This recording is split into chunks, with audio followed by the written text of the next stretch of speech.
Hello, everybody. Welcome to the Subtext Podcast Archives. These are the long-lost episodes of the Subtext that were originally produced between 2015 and 2017.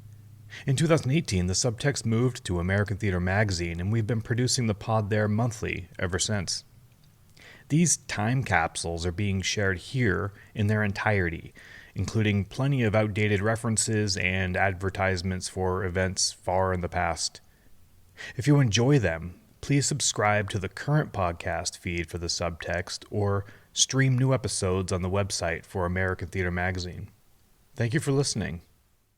A few days ago, when I knew I would be recording this next episode today, I started to think about what to say in this space at the top of the show. There have been times when I've skipped this monologue simply because I didn't have anything specific to say, and sometimes I end up in some downward despair spiral, making these seem a little depressing. Today, I decided I want to share an incredibly positive experience I had recently working on a play with high school students. This school in Worcester, Massachusetts decided to produce one of my plays for a theater competition. I'm not a big fan of art as competition, not just because I have lost so much more than I've won in my career, but because the actual goal of my writing is to communicate and engage and not to quote-unquote win. I admit my lack of competitive spirit could be the result of my many years losing on the high school football team, but that is beside the point. My real point is when I write a play, my goal is to get it in front of people and drive conversation. I was moderately apprehensive when they contacted me about having Worcester Academy produce one of my plays for a high school theater competition, but it's nice to be wanted, so I said yes.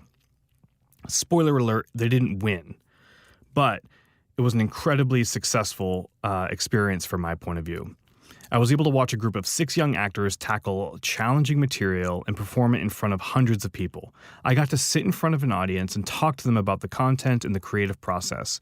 Twice as many students were backstage and in the booth, making this little play explode on stage. The teachers and parents were engaged, and the students who attended it in support of their friends seemed to be deeper thinkers than you'd expect. I learned the students nicknamed me Wildcard. I'm not 100% sure why. Anyway, I enjoy working on theater with students. I love their ambition and energy and desire to make deep connections. They have big goals, and I used to share all these attributes, but now they're buried under layers of soot from all my burned rejection letters. So it's nice to feel reconnected to what I love. By the end of my 2 days in Worcester, they turned me. I wanted them to win, and when they didn't, I felt I had failed them. Maybe the play wasn't good enough or relevant enough or smart enough. But today I'm being positive and not worrying about how I may have failed them. I am a wild card, right? It was excellent to watch these students dig into characters not too much older than themselves. It was like they had a chance to peer into an alternate future for themselves. It was nice not to force them into playing middle-aged characters or grandparents with all that fake gray hair and makeup wrinkles, which can really alienate one from the truth of the characters, both for the actors and the audience. I want more playwrights to write plays age-appropriate, but still with challenging subjects. And I want more schools like this one brave enough to take on these plays. Anyway, despite the results, the students of Worcester Academy should be proud of their work because I know I'm certainly proud of what I witnessed. By the time I landed back in LA after that trip, I reverted back to my old non-competitive self. But being the wild card that I clearly am, I could always change again.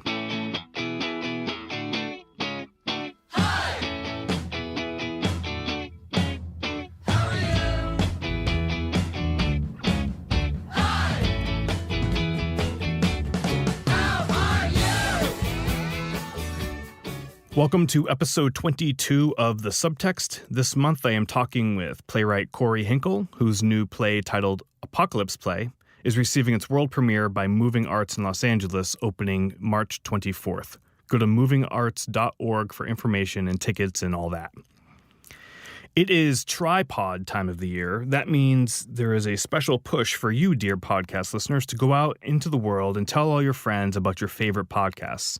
If you're on the social medias, use hashtag tripod.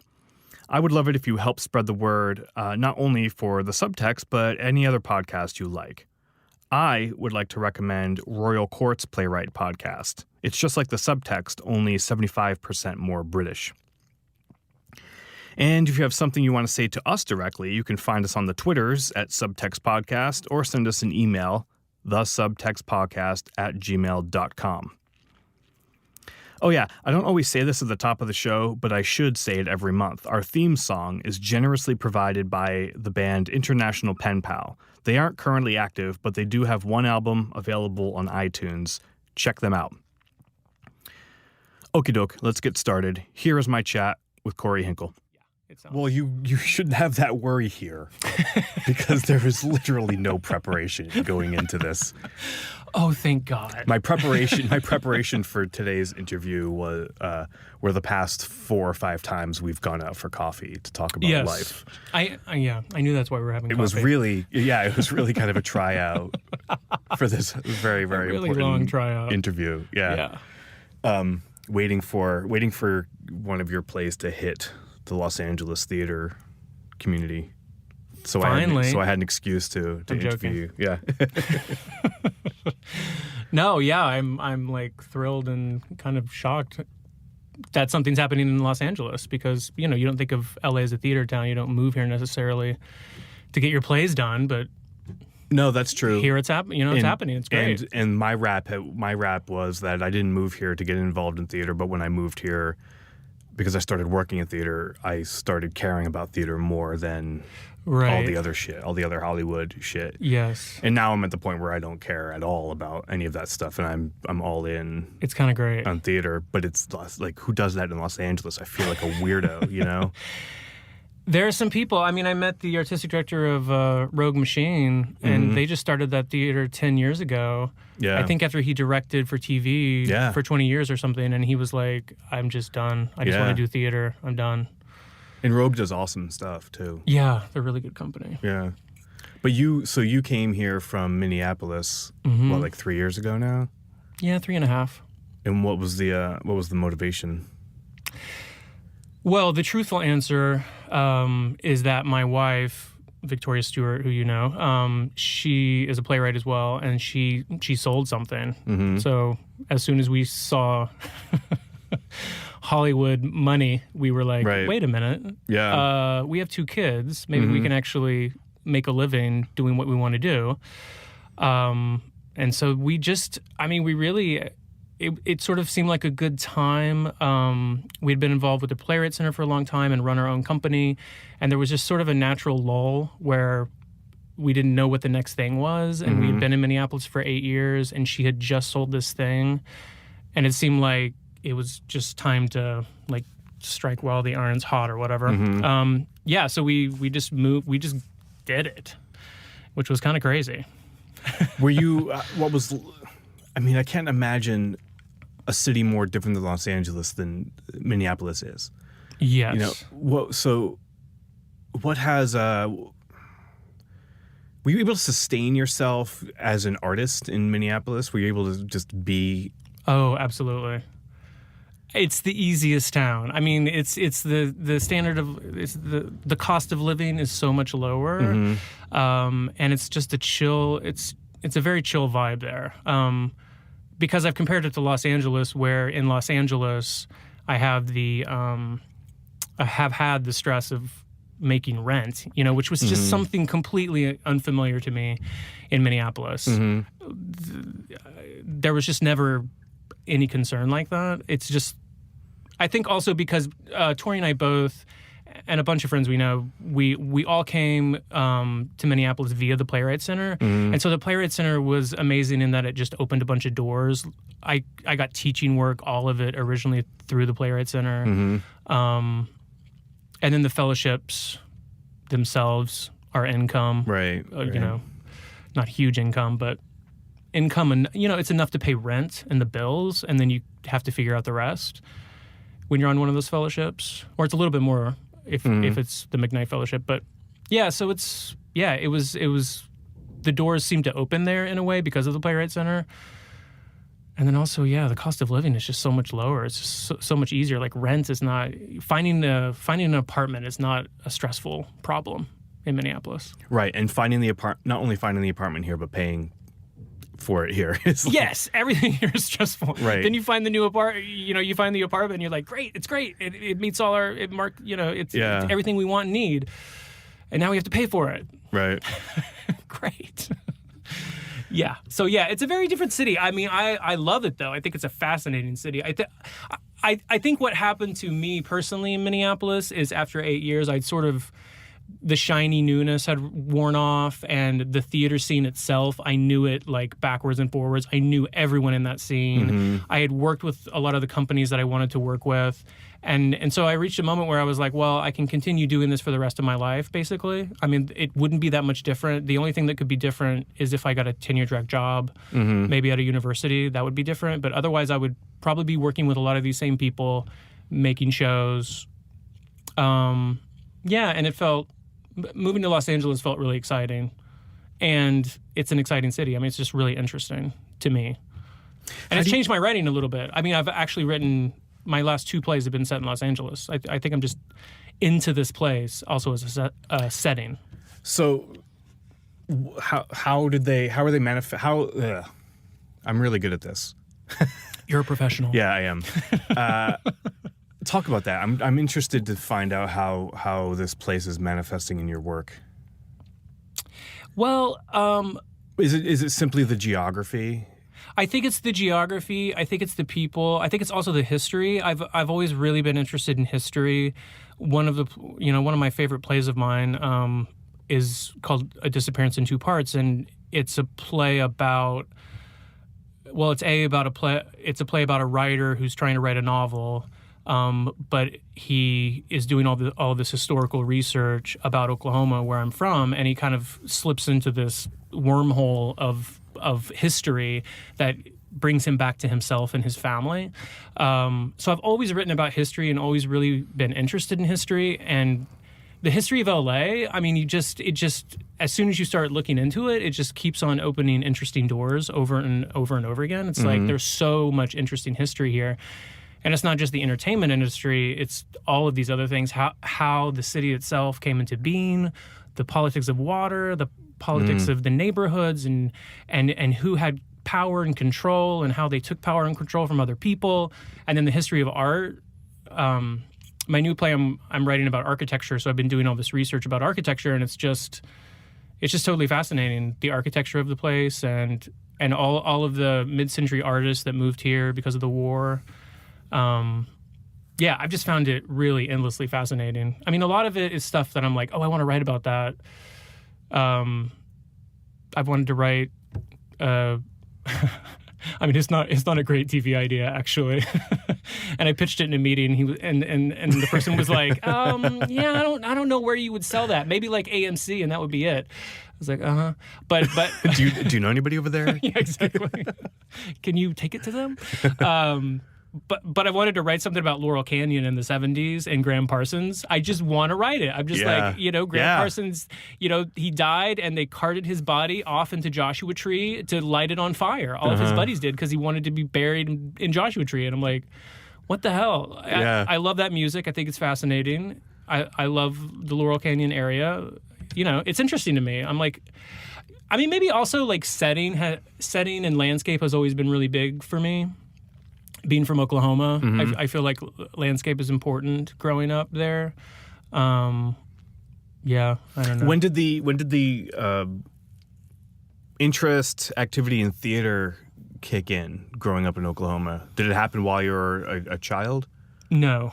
It's really weird because it was because a friend of mine was going to audition for a play, and he peer pressured me into auditioning as well. How old were you? I was 16 or 17. High school? Yeah. I think I was a junior, like the end of my junior year, second semester. And then I didn't even really know that I wanted to do it. Oddly, I went to school for chemical engineering for a year. As an undergrad? As an undergrad, which is just weird to think about. Because I didn't really think, I was like, I did a couple plays. People said I can act. Right. Well, so chemical what? engineering, it seems like a smart and practical choice. It was very smart. It was very practical. It was exactly what my parents wanted me to do. So I tried that for about a year, and then I was making people read plays aloud in my dorm room, like other engineering students, which is kind of funny. Because I just wanted to do theater at that point. And so then I transferred to a different school and went to school for acting. But yeah, I mean, I just stumbled into it. I mean, I did always have sort of an artistic sensibility, and all I can say is I hung out with all the stoners, and in Oklahoma, this is what one does because there's nothing else to do, is just get high and drink and drop LSD. Can you identify what it was that grabbed you? Was it the creative process? Was it like you had something you wanted to say? Or did you just like to create a thing or participate in the creation of theater? Yeah, I think because I've had to articulate many times why I moved from acting to writing, as you do for these grant applications or wherever. I realized that I think my original impetus was I wanted to be an actor because I was really interested in the way people think and the way people behave and the psychology of people. And so then when I moved into playwriting, all of my first plays were really about people and the way they talk. Like I didn't start with plot. In fact, I still think plot is kind of I don't know, maybe it's my weakness and my strength. Sometimes I don't care about it, and maybe to my detriment, I don't know. But I just love language and the way people talk. And it's also, I grew up around funny Okies, and it's kind of hard to describe that sensibility. Like unintentionally funny? Oh, intentionally funny. Just very dry. Very, very dry people. Very sarcastic, very, my entire childhood was my dad just needling me and my brothers and trying to get a rise out of us. That's just the way he is. And he grew up on a farm with 3 brothers, and that's just the way they all roll. So I don't know. It's just these, and he grew up on a farm, and I just grew up meeting all these just characters, just strange people, really strange oddballs.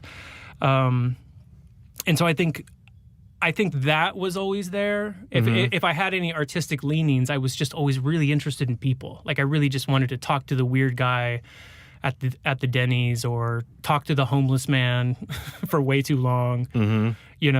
Just to hear how the person behaved and how they talked. Did you split from your acid dropping stoner friends? No. When I first left Oklahoma, I lived in Chicago with them for a year and a half. That was kind of my first entree into the world post undergrad. No. I mean, they're actually pretty successful musicians in Chicago. So yeah, no, they were. That's weird. I've never heard of musicians who smoke pot and drop acid. That's weird. Good for them. Well, I think they grew out of the acid part. Maybe not the pot part. Yeah. I find myself growing into it as I get older. Right? Well, it's California. Yeah. You have to at least try to grow into it. You're like, well, I can. I know. Well, who I knows? might as well. Right. Might as well see. Apparently, it's a great stress reliever. Let me get that medical marijuana card and try it out. I get migraines. Exactly. I have menstrual cramps. I have anxiety and neck pain. I've always wondered, I've never asked you this, or maybe I have, but this sounds like a great question to ask on the podcast. Oh, great. If there was ever conflict with your parents about your choice of what direction to go. I think there was like disappointment. I mean, my parents aren't really artists, and there's not really a lot of artistic people in my family. So it was just, I think to them it was just really weird, and I think they just didn't understand it. I remember though in undergrad, my dad kind of changed a little bit when he saw me in a play that he really liked, and he thought I was good in it. So that's when he sort of was like, oh, cool. This isn't, he could see the possibility. I mean, after that, they just left me alone. You know, they were just, I'm the oldest of 4, so I had 3 younger siblings. So when I left and went to college, they didn't have a lot of time to think about me. Do you know what I mean? Yeah, it's really yeah. true. Like, Yeah. I heard from them every once and again. They were pretty busy with 3 other kids. So I think they were just like, all right, we're going to figure it out on your own, which is kind of what I did. Now, as an adult, do you find your conversations with your parents being more about your kids and not what you do? Because they're not the artists themselves, or did they evolve into? No, not really. We don't talk about it that much. Yeah, I mean, it's mostly about it's supposed to be about my kids. We avoid politics at all costs. Yeah. Yeah, I mean, I'm from Oklahoma. You can guess. You can guess. We could do the math. Which way? Yeah, exactly. Which way most of my family went. Right. Probably all my family, actually, except my brother. Yeah. I mean, sometimes they'll be like, "What are you working on?" But also, I think they've seen a lot of my plays like in grad school and probably pre-grad school, and a lot of them I do not think were their cup of tea. They were just like, "What is this?" So I think I mean, they're interested, but it might be kind of. Yeah, I mean, sometimes I feel like I'm just sort of explaining something that's not really landing. Do you know what I mean? If that makes sense. Yeah, it's sort of like the way it manifests for me is there's sort of like we exist in an artistic bubble, and like a theater bubble. Mm-hmm. So when we see all of our theater bubble friends, we have all this common language. We have everything we share. We have these shared experiences. We have a lot to talk about. When I leave that bubble, I have so many people, and I'm sure you can relate to this.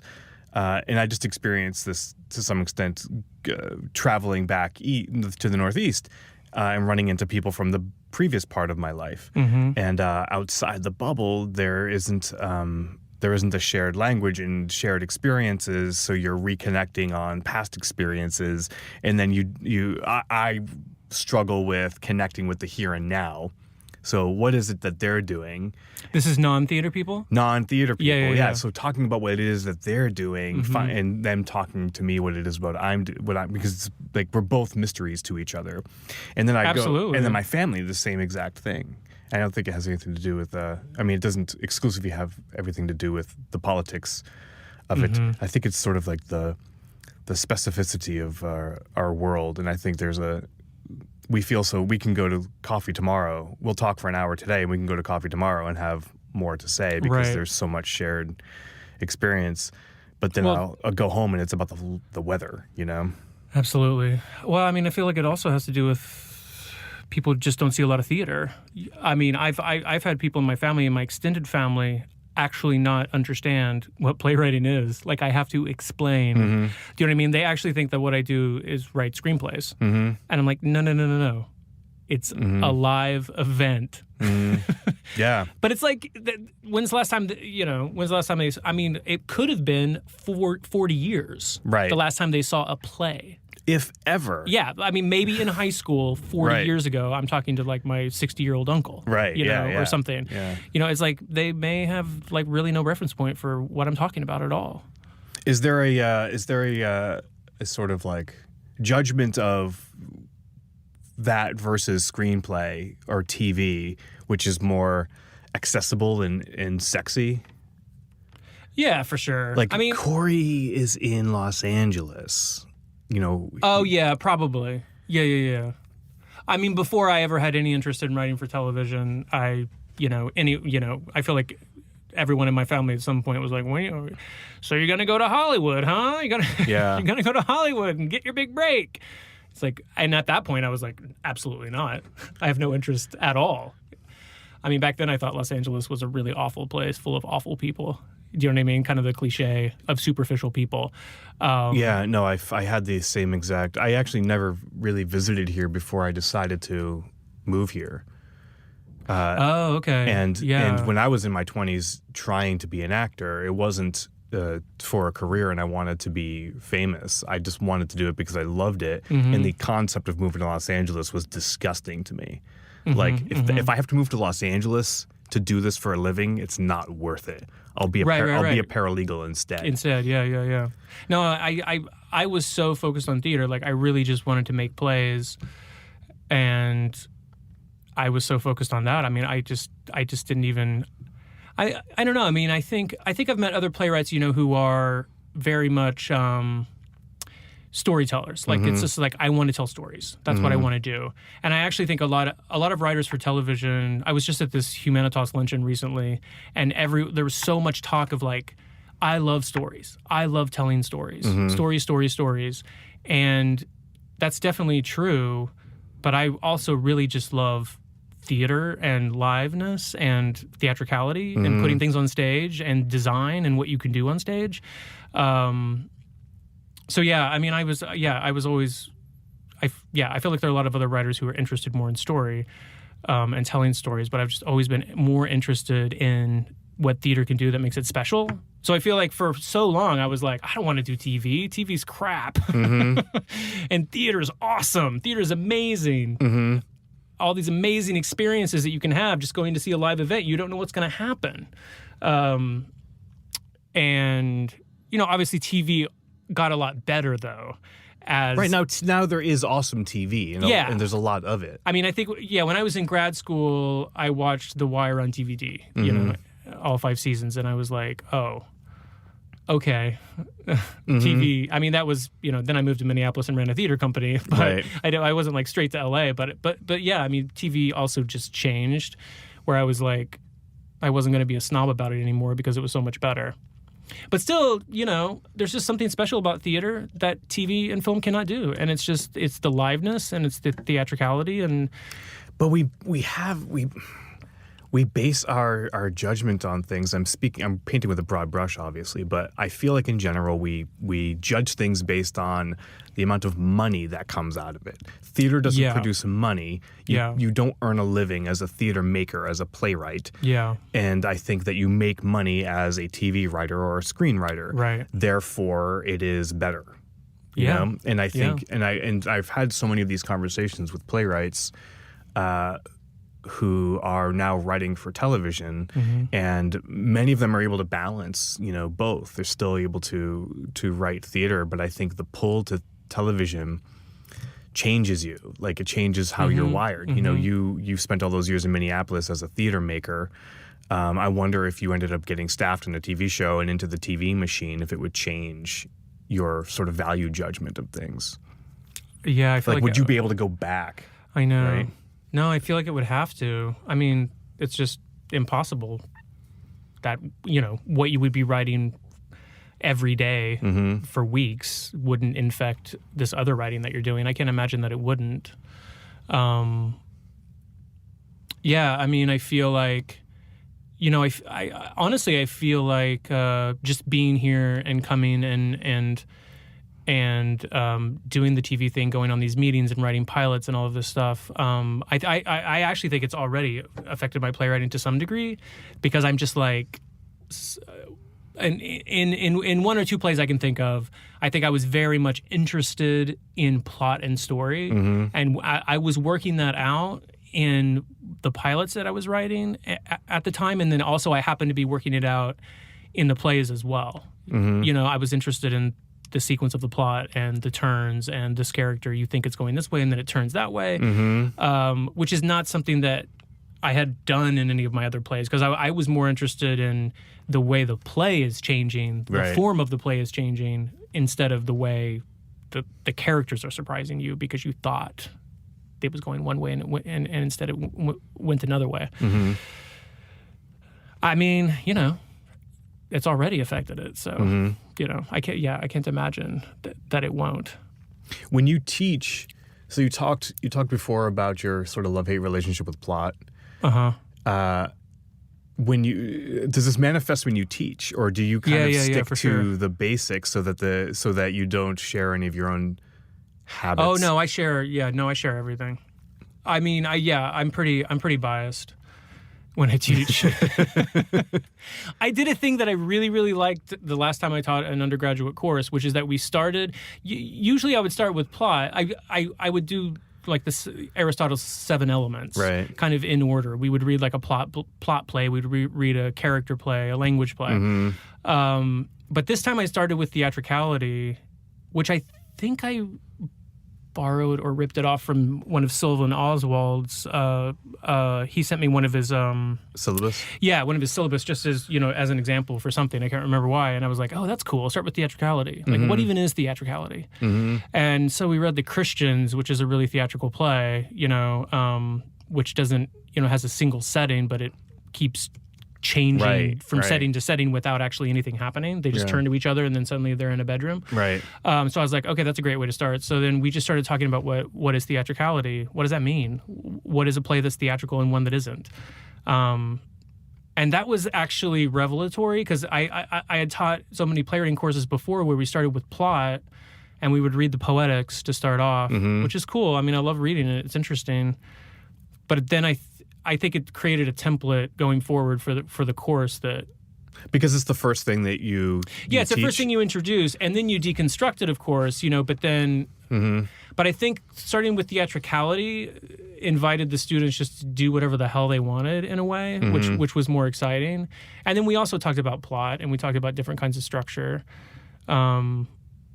But yeah, it was cool to start that. And I think that my bias really comes through in the reading list because we just basically read plays that I like. They're all, how many of them are written by you? 0. I've never once taught one of my own plays. I had a playwriting instructor that had us read their plays. That just seems so, that just seems like the kind of thing I would have rolled my eyes at as a student. Yeah, so I would never do it myself. A little bit. Like, oh, come on, you narcissist. A little bit. Yeah. No, I would not do that. So your current play, Apocalypse play, right, is set in the near future. Mm-hmm. How does the near future in the world of that play relate to the history? Because you said you are very much inspired by history and the history of Los Angeles. Right. And this is a play set in near future Los Angeles, right? It's near future, not it's near future, far future. Yeah. How does it connect to the history? I mean, if anything, it might almost be like a personal history of learning the geography and the landscape. I think there's a lot of I think one of the most interesting things about the play is that it's for people telling the story of how this all went down. So there's sort of a frame around it where we're talking about it as it happened in the past, and they're acting it out as it went. So there's a lot of direct address. I mean, maybe 70% of the play is direct address. It's just them telling this story. So there's a lot of landscape, though. I mean, they're in this house, they're trapped, they go out on to get food, to get water, to whatever. So there's a lot of landscape in it, but it's all painted through. It's a picture painted through words because they're just telling us how it went, where they went, all of this sort of thing. So I think it was. I mean, it's based on a 10-minute play. Oddly, like how this whole thing came to be is just really odd. But it's based on a 10-minute play. A 10-minute play that I didn't even set out to write myself. A theater company asked me to write it for like a fundraiser, and they gave me elements. What were the elements that were given to you? Like the smell of coffee, an apartment or house used as a shelter was actually one of them. I can't remember. I mean, there were like 5, but those were 2 that stick in my mind. But yeah, so it was like I was given 5 ingredients, write this 10-minute play for this thing, and I wrote the 10-minute play. And you never know what you're going to get when someone asks you to do something like that. But it was like, oh, this is a cool play. Like the language, it's funny, it's interesting. And then I gave the 10 minutes of moving arts and said, well, because they do this Mad Lab program, as you know, and I just proposed to expand this 10-minute play into a full length, and I didn't even know if it was a good idea necessarily, because also with 10-minute plays, like that may be the idea. Like the idea may be just about as big as a 10-minute play. And it works specifically because it's only 10 minutes long. Exactly. That's what makes it work. Or you might try to expand it and realize, well, there's not much beyond 40 pages, so good exercise, but there's not much here. But it just ended up like there was a lot more for me to dive into, and I added one character who was not in the 10-minute. And what did you find that needed more real estate? Well, kind of the fun thing about the play is it's the two main characters that we begin with are two people that get caught and trapped kind of against their will, and they used to date a long time ago. So it's kind of it's kind of many things. It's like, it's kind of a post-apocalyptic riff. It's kind of a send-up of that whole genre. It's a but it's also a relationship comedy kind of embedded in that. So I think the impetus and the thing that had some real estate, especially in the first half of the play, is this relationship comedy where two people are trapped, and it's like, well, how do we survive? We're totally inept, as we all are, right? If the world fell apart, we would all just be like, I don't know what to do. So they're totally inept. They have this past relationship. What are they gonna do? Are they gonna continue the race? Are they gonna be together? So that's sort of a question that hangs over the play. And they got a lot of real estate, but then something, as the play develops, something that gets a lot of real estate is sort of a meditation on the past and what we did wrong to get there, and the things that are missed now that the end has come, and the things that these people don't miss. So yeah, I mean, I don't know. It becomes almost philosophical at times. Well, I think your work tends to do that. I mean, I know like 3 or 4 of your plays, but I think that your work tends to lean into the philosophical. Is that your intent? Are you intentionally going there, or is this something that just will come out and you'll see it yourself in retrospect? Yeah, I think it just comes out and I see it, and I try to craft interesting characters. But I mean, I'm always really trying to get at something. Usually it's something pretty personal. I think they're all really personal in some way. When I wrote that 10-minute, it was just like, I had just moved to LA, and like the idea of drought was like a new concept. I was like, oh, wow. Drought. That's happening here. Yeah. That's real. In Minneapolis, is like, global warming is real. Of course it's real, But I can also take a 30-minute shower if I want. Absolutely. And I'm not going to feel guilty about that. But here it was, so that was like, I mean, I think that play just came out of like moving here, and I have 2 kids too. So it's like, whoa, like what is this? What does this mean? So I just wrote it on instinct. These people asked me to write this play. I wrote it. Boom, there it is. But when I look back on it, I'm like, oh, clearly I was, in the midst of sort of dealing with having children newly in Los Angeles, being sort of out of sorts, out of my, just being like, when you first move to a place, you're like, what's going on? Where am I? What's happening? So yeah, I mean, I feel like that was all in the play unconsciously. And I mean, honestly, I feel like I've become a better writer over time. Like, my early plays were just me just writing about myself, in a way. But I think now it's like I'm dealing with big ideas. For instance, this architecture play that I'm working on, it came specifically out of a story about me and my friends growing up in Oklahoma, that same group, back in the day. And it came out of a really personal story, but none of those people are in it. I'm not in it. It's all these successful architects in Los Angeles in the present, trying to see how they can change architecture for the future, while looking at the past. But it came out of my interest in architecture from being a young kid in Oklahoma, in this oil town where there was all of this fascinating architecture. There were all these Frank Lloyd Wright buildings. I mean, there's a Frank Lloyd Wright skyscraper in downtown Bartlesville where I grew up, and then there are a couple of Frank Lloyd Wright houses, and there's this architect who's kind of only well known in the Midwest or in like architecture circles, but named Bruce Goff, and he did all these fascinating houses. So how did Frank Lloyd Wright? What's his connection to this Oklahoma town? It's just money. So this guy Price, who was a oil executive for Price Energy or whatever it was called, the Price Company. His son Joe Price was an art collector and got really interested in Asian art, and bought all of this. In fact, Joe Price's collection, his personal collection, is what's in the Japanese pavilion at LACMA. And Bruce Goff, this guy from Oklahoma, he designed the Japanese pavilion. So that's just an interesting little bit. So Joe Price, the son, became really interested in collecting Japanese art. He convinced his dad to hire Frank Lloyd Wright, who actually was kind of his career had kind of flatlined. He didn't have a lot of commissions for like a long time, and then he had a resurgence with Falling Water. But so the Price Tower was one of his commissions in his later years, in kind of his comeback period. But so the son convinced his dad to build this skyscraper for the Price Company. And it's cool. It's super cool. It's the only skyscraper that Frank Lloyd Wright ever designed that was actually built.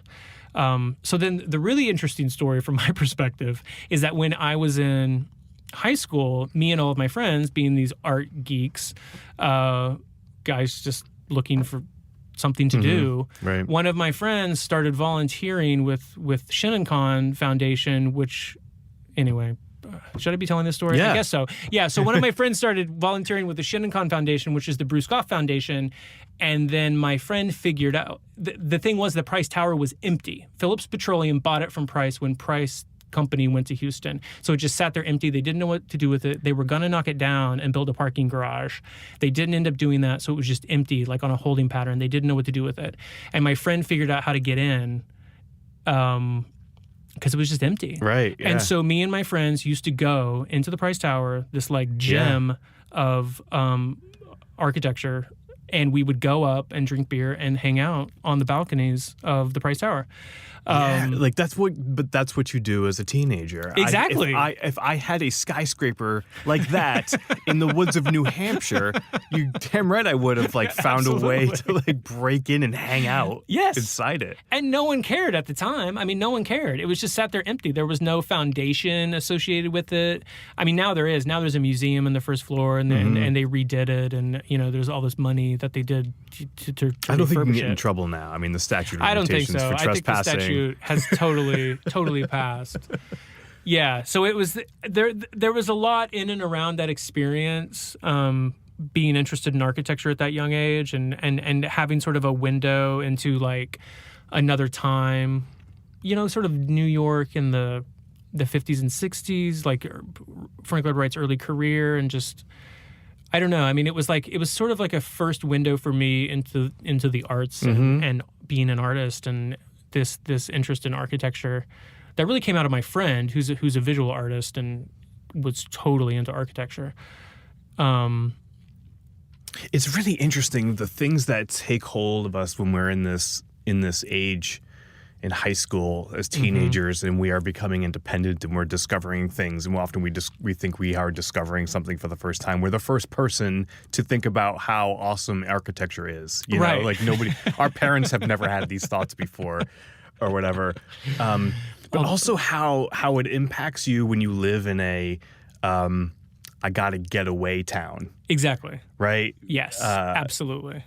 Because Oklahoma and New Hampshire couldn't be more different, but the feelings you have in this formative period absolutely are identical, right? Well, that was the theme of my entire, maybe not young life, but teenage post life, like 13, 14 on, the theme of my entire life, and in fact, the theme of my like early couple of plays was get the hell out of here. Yeah. How do I get out of here? Yeah. That was just the total theme. And I think, I think that theme still kicks around my work sometimes, people, characters who are in the wrong place, who want to get out, who can't seem to find a way out or can't see a way out, but are dreaming of a way out. It's Three Sisters, right? Absolutely. I mean, Chekhov was one of my early loves, I think because of that. I totally kind of... I think I've had a similar influence for similar reasons. And I'm very much aware of it when I'm writing something. I'm like, oh, this character is straight out of a Chekhov play. Yeah. And I realize it when they start to complain about like something. even their language, like the way they're talking about it. Oh, yeah. It sounds like Moscow. Right, yeah. I am so unhappy.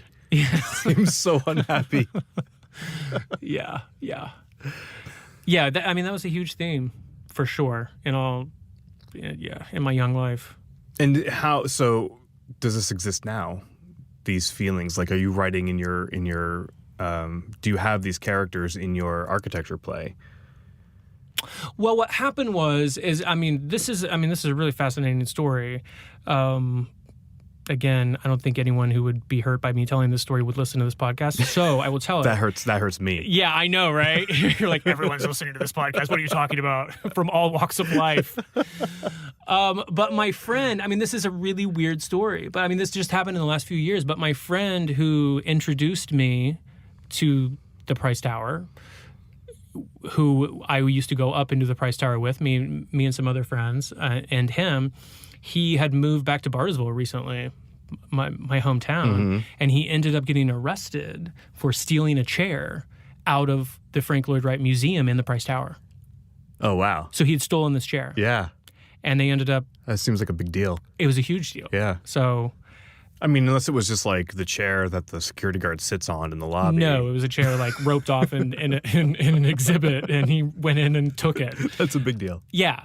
So it was just like a weird collision of things for me. I was like, wait, we used to do that when we were kids, when we were all figuring out, oh, we want to be artists. We want to go off and do things. Mm-hmm. And, here I am in LA, and then my friends in Chicago were calling me like, oh my God, like what's going on? Like, you know, and it was this whole sort of resurgence of the past that became like a kind of a little mini drama for a second.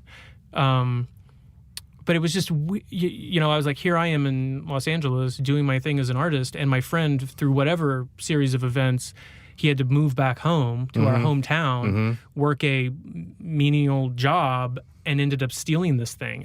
And why did he steal it? Do you know what I mean? Like, what did it mean? What did it symbolize to him? It's a beautiful object, but it's also an object that had a lot of personal association.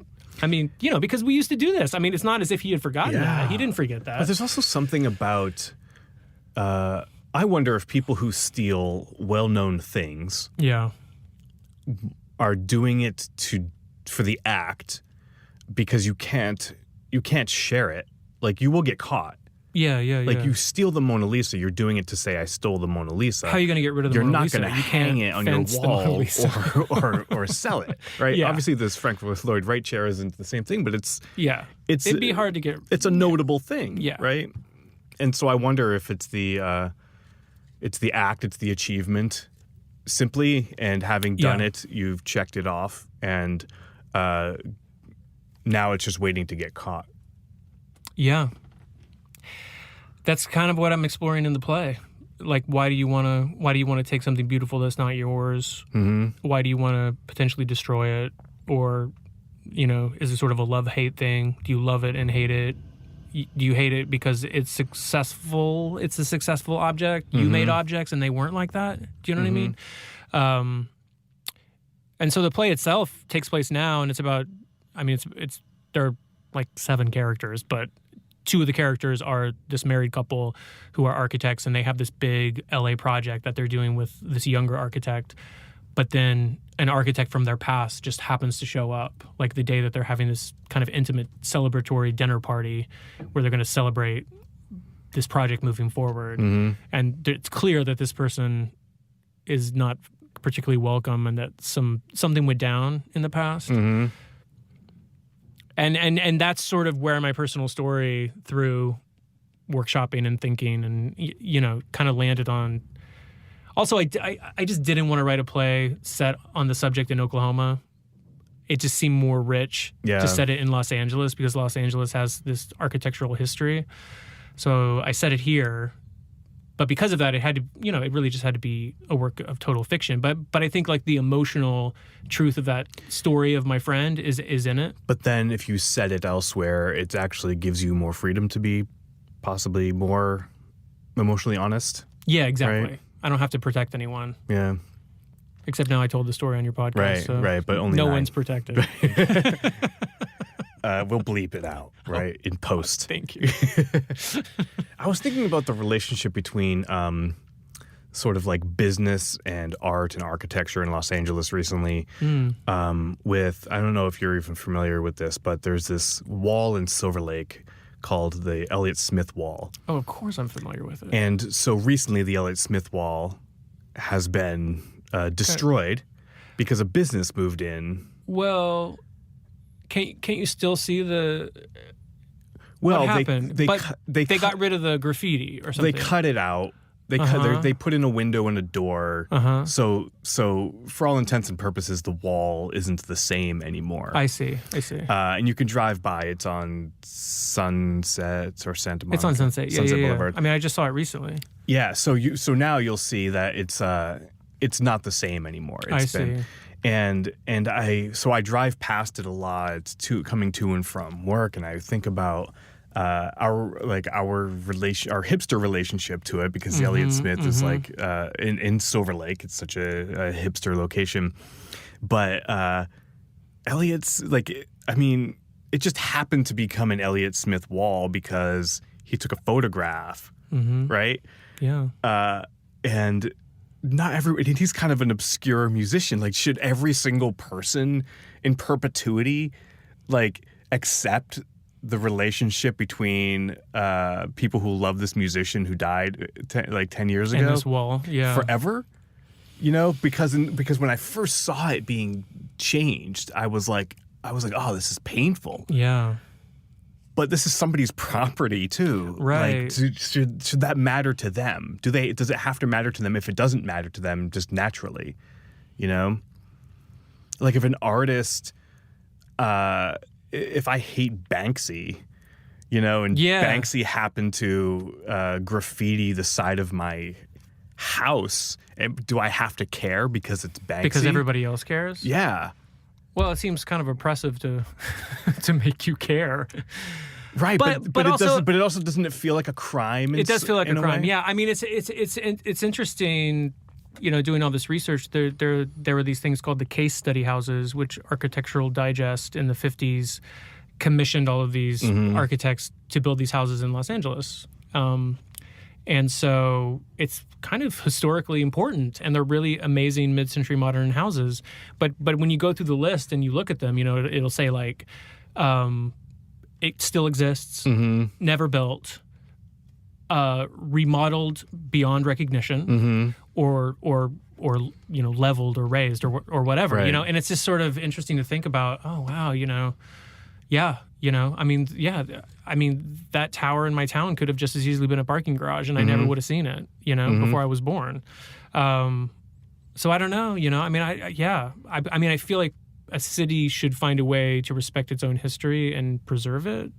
But then at the same time, it's like, well, a lot of these things, they decay and they fall apart, and it becomes a real hassle to keep them up just for the enjoyment of us now, us like history buffs or people who care, it's like, oh, okay, you care about Elliott Smith, but right, yeah. What do I care? Right, and if I have, will your children give a shit about Elliott Smith? I don't think so. Will the next generation, so they'll care about the Beatles. They won't care about Elliott Smith. Who's the arbiter of this sort of thing? That's what I started to think about, because I do care.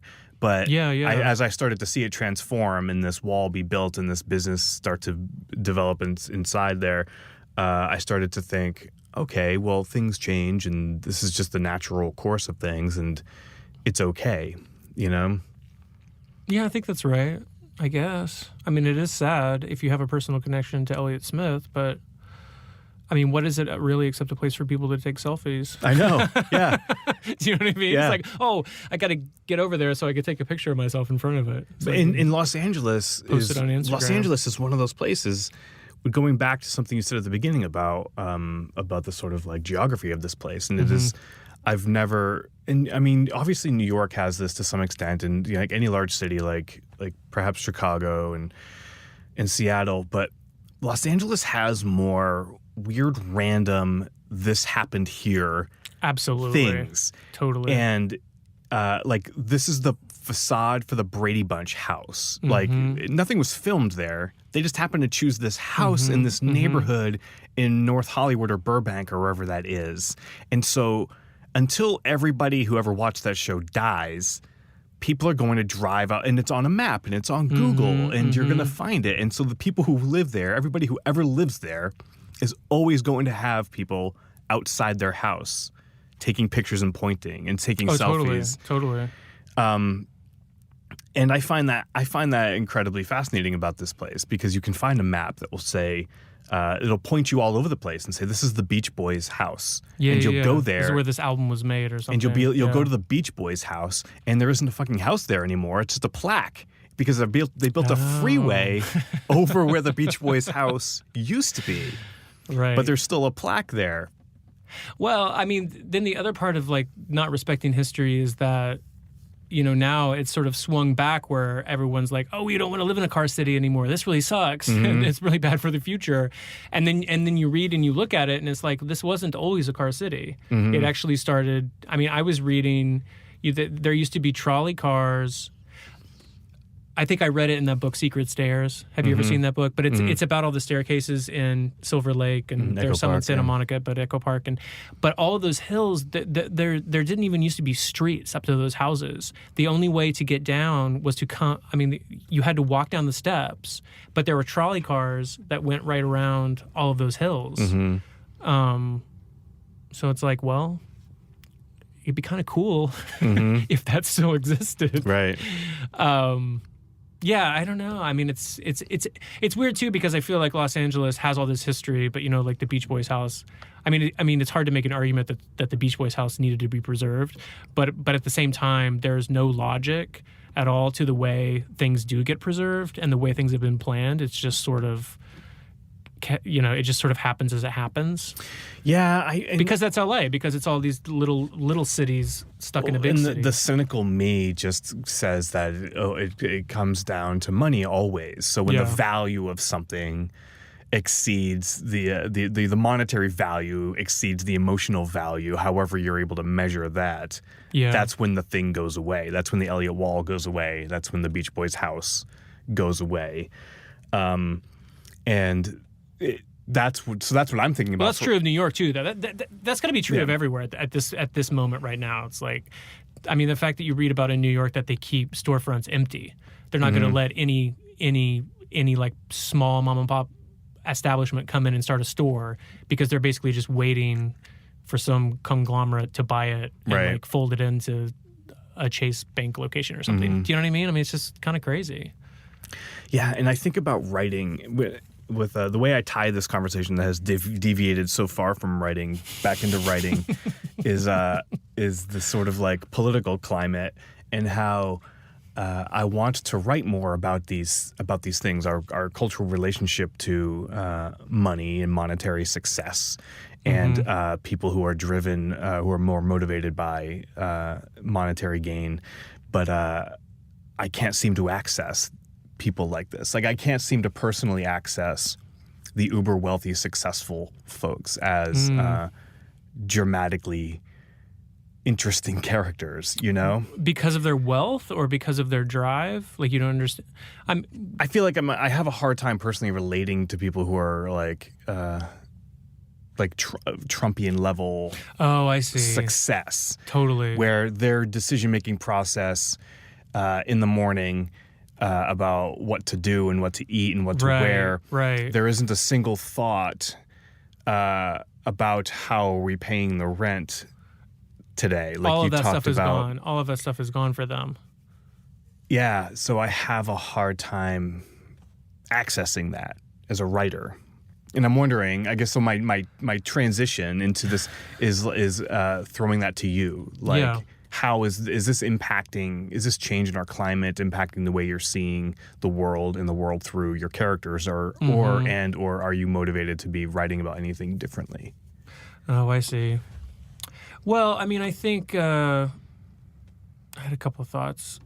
I mean, I think it's interesting, those kind of people, the Trumpian level rich. I mean, I think it's hard to get into their heads, under their skin, and not treat them like caricatures. Right. Do you know what I mean? I think it'd be easy to just sort of satirize them and like, look how stupid these people are. Which is boring. But yeah, exactly. Yeah. And from their perspective, I mean, Steve Bannon gets up in the morning and thinks he's a good guy, doing the right thing. Right? I mean, that's most people think that they're right and they're doing the right thing, and they're fundamentally good people. I mean, we all have ironies, do you know what I mean? Right. Where we contradict ourselves and our beliefs and our actions don't really line up. But, Yeah, I don't know. I think it's really hard to get under the skin of the wealthiest, the elite people, because we have such little access to it. We only see like the public person and not the way they talk to each other. But then, I mean, I think for me in this new architecture play and then also Apocalypse play, I think they both came out of interest and anxiety about the future of the planet more so than. Because to me, it's like all of the arguments about what's going on with Trump. I mean, it's all really important in the short term, but if in the long term we can't inhabit this planet anymore, it kind of all becomes moot, you know? So that's just something that I think in the last two plays I've dealt with. And I think it comes directly out of having children. I don't think I would be writing about it if I didn't have two kids. But I'm just like, sometimes I think like people are like, oh, when your kids are like in college, like college age. And I'm like, what if there isn't college anymore? Yeah. Do you know what I mean? Yeah. What if our situation has changed so drastically in 10 years, which is possible? We all know that's possible. Anything's possible, right? What if our situation has changed so much that, you know, there's no such thing as college? Like people just don't go to college anymore. I don't know. I just think about things like that because I have kids. So I think I'm really interested in this new play in some people who are trying to change the world for the better, changing it through the way we live in our homes and in relation to each other when we're moving around a city. That just kind of interests me. And you know, it's hard. It's just, I just feel like it's a hard climate to bring change right now. It feels that way for everybody. And it must feel doubly that way for people that are dealing with the environment and are dealing with, you know, trying to change the architecture of a city, you know, make it more green. There's a certain sort of existential period that we're entering right now. And it reminds me a little bit of the 80s when, as a child, you know, we're about the same age, there was this ongoing fear of nuclear war. Yeah. We were children, so we didn't have to sort of worry to the extent that like adults had to. But there was this, like, the threat was existential and possible at any moment. At least it felt like, I remember for a several year period, it could happen like that, just could happen. And I feel like I'm entering, and this is why I'm kind of interested in thinking about plays like Apocalypse play, like starting to think about how quickly our world can change and what it could look like on the other side. Because I feel like we're entering this period where something major could happen at any moment, and it could have a massive ripple effect on the way we live our lives. Like you mentioned, like maybe there's no college for your kids. Right. Like maybe college isn't a thing anymore. Well, in a way, I think all it would take is one event. You know, one event, and then there's I mean, I just think we've taken for granted that society is really stable. Right. You know, and actually Trump highlights that society is very unstable because he's kind of unstable. Not like, I mean, you know, people say he's like mentally unstable, but he's also just like an unstable human being. Like he keeps you guessing, you know? So it's like, he's talking about nuclear. Yeah. If we had a nuclear war, we would bring it. You know, we would kill it. You know, and it's like, dude, seriously, that's not. You don't even entertain that thought, because if one thing happens here, it's not as if then we retaliate and we kick their butts. No, like our society starts like can crumble. It's over for everybody. Yeah. So I don't know. It's just I don't know. I don't know what we do about it as artists, really. I mean, I feel frustrated about it because, I mean, it's almost like the best thing we can do is actually become more involved in politics, I feel like. You know, I just feel a little cynical about the art aspect, because I feel like, I mean, I joked to someone like, yes, you know, it'll be just like during the Bush years when all of those political plays like took the American theater landscape by storm. Right. It's like, wait, no, there were like 3 of those. Right. You know, I don't feel like the theater going public and the regional theaters and the New York theater, those people have an appetite to go and sit and deal with these issues. So therefore, I think that in general, again, and we have plenty of friends, and we are probably exceptions to this as well, but in general, people would prefer to escape from what's really happening. Yeah. And go and maybe for good reason. And see a nice musical maybe for good instead. Reason. Yeah. But it's also, I mean, it's just a taste thing for me. I mean, I hated La La Land. I loved Moonlight. I don't know. I'm always a little cynical of escapism. I'm like, but I understand, maybe in a time like this, you need it more than ever. You don't need to go. You're grappling with all the issues of the day constantly in the news. Yeah. And, so then do you really need to go sit down in the theater and watch a theater artist use their skills to grapple with it more? Yeah. I mean, maybe there's but I don't know, but it's frustrating as artists because you want to do something, you want to believe that what you have to contribute to society is tied to the art you make. Not that you have to go out and do, I mean, we should all go out and do, I guess, direct political action, but do you know what I mean? It's like what we bring is that we investigate the world we live in. Mm-hmm. But if no one wants to do that, it's kind of hard. It's kind of a hard place to be as an artist, I think. I don't know. It feels like people need to just get more involved in politics, which is what it seems like a lot of people are doing. But it's not an either or, right? No, yeah, of course not. So we should end this episode with a call to action. Right? Oh, no. I see like 10 of those on Facebook every day. The call to action call to action is go see Apocalypse Play. There you go. Because it will change. Awesome. It'll change your life. Absolutely. Or at least make you laugh.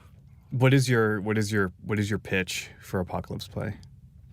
Oh, well, my first pitch is that it is a comedy and it's quite funny and the actors are incredible. Because you never know what you're going to get when you cast a play. Right, and you hold auditions and people come out and who's available. But we landed on a really, really good cast that I'm really excited about. And it's funny. It's theatrically interesting. The way I wrote the play, because it's them telling this story, it's on a blank stage. There are no props. That was like an artistic choice to have no props. People talk about things, people use things, but you don't see them. There are no props. It's just like pure storytelling, which is it's fun to. I think it's fun to watch. We'll see. Yeah, we'll see. Yeah. All right. Thanks for doing this. Thanks for coming in. Absolutely. This was a great. Good talk. Cool. Awesome. Thank you to Cory. His play Apocalypse Play is being produced in Los Angeles by Moving Arts. It opens March 24th at the Atwater Village Theater. Go to movingarts.org for tickets and info. Thank you to the contributions of Mr. Bill Bordy for his support of LA Stage Alliance and At This Magazine, which hosts this podcast. Thanks to Danny Oliver for being the boss with a capital B. Thanks to International Pen Pal for the theme song, and big thanks to David for recording us in this awesome studio. Check out jtbrecording.com if you need an awesome recording studio in LA. All right, next month's episode will feature John Popper on harmonica.